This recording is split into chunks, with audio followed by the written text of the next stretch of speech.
What is going on, everybody? Justin here with Alpha Wash, and today I want to show you what numbers that you need to be tracking in your pressure washing business. So there's a lot of different numbers that you need to stay on top of, and when you track these numbers, it makes it easier to make decisions in your business as far as what you need to do, what you need to stop doing, and what you're doing right and what you're doing wrong. So I'm gonna break it down by each type of number. Y'all stay tuned and we'll go over each one of them.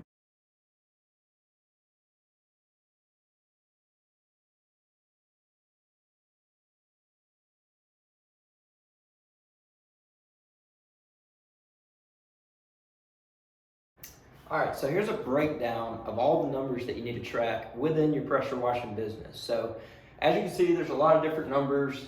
You got your customer acquisition cost, and the way you find the customer acquisition cost is, say you spend $1,000 on a marketing channel. Say you get 10 customers from that marketing channel that you spend $1,000 on. So you divide 1,000 by 10, and that would equal $100. So your customer acquisition cost would be $100. So basically, you combine the total spend for all your marketing for the year divided by the amount of customers that you got. So that'll give you your customer acquisition cost. So the next thing is your marketing ROI, and that is huge. It is very important to track your marketing ROI, and I recommend trying to get at least a 5-time ROI, preferably a 10 or higher if you can.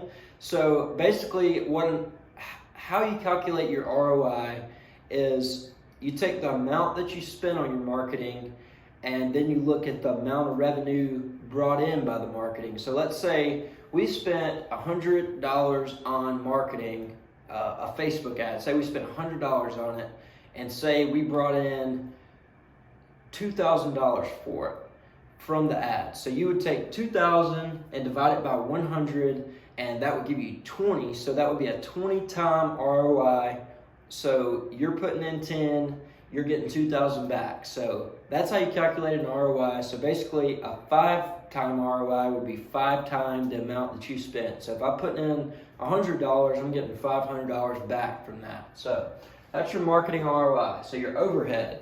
Your overhead is what you have to pay each month to keep the business going. So like your insurance, your employees, not counting technicians like the office administrator, licenses, your internet bill, your gas, pretty much everything that you pay on a monthly basis, you need to be going in. I do it once every 2 weeks. I go in and I update our budget, and what it does is I'm going in our bank statement and I'm pulling from our bank statement and putting into the budget every 2 weeks on Friday, and it breaks it down into different categories, and then those categories have a total that they'll go into, and you can compare it to the budget that you set at the beginning of each month or the beginning of the year, and make sure that you're spending what you need to spend and not overspending, and underspending is always a good thing. So if you can go less than your budget, that's a good thing. That means you're going to be making more money.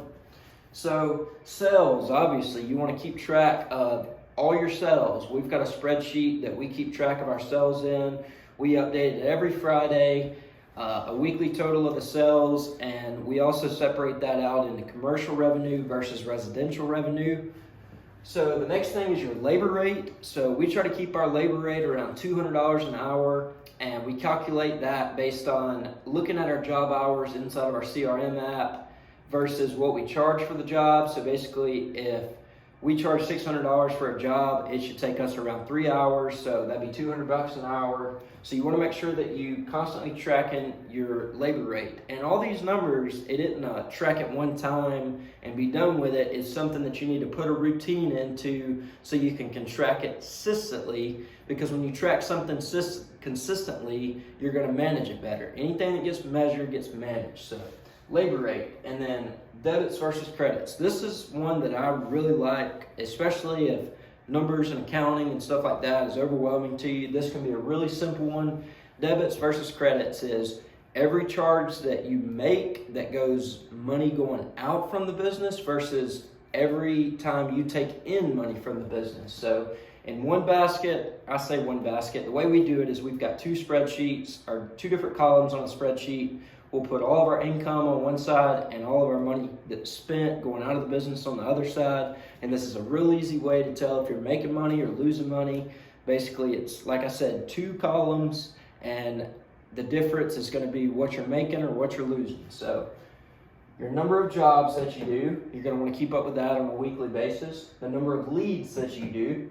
And once you get the number of jobs and the number of leads, you're going to be able to calculate your close ratio. So you calculate close ratio based on the number of leads you get divided by the number of jobs you get. So if I get 10 leads and I close 5 of them and I get 5 jobs off of those 10 leads, that would be a 50% close ratio. So the next is going to be your average job size.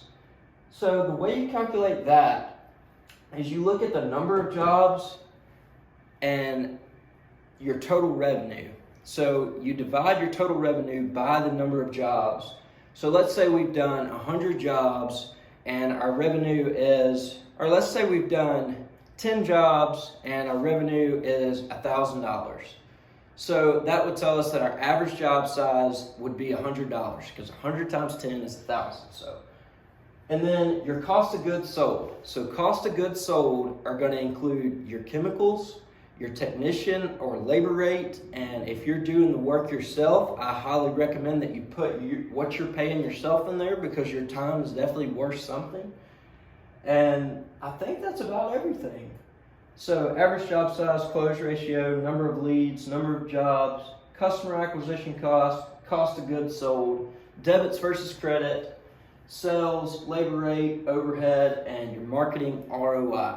So I hope y'all can find some value in this. Like I said, these numbers are huge to stay on top of. Anything that gets measured gets managed.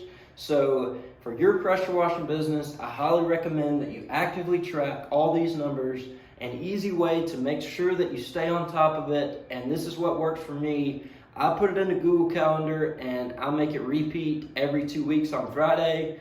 And our office administrator does some of this tracking, and for her, she puts it into her Google Calendar to go off every Friday, so we know it's time to track our sales and everything like that.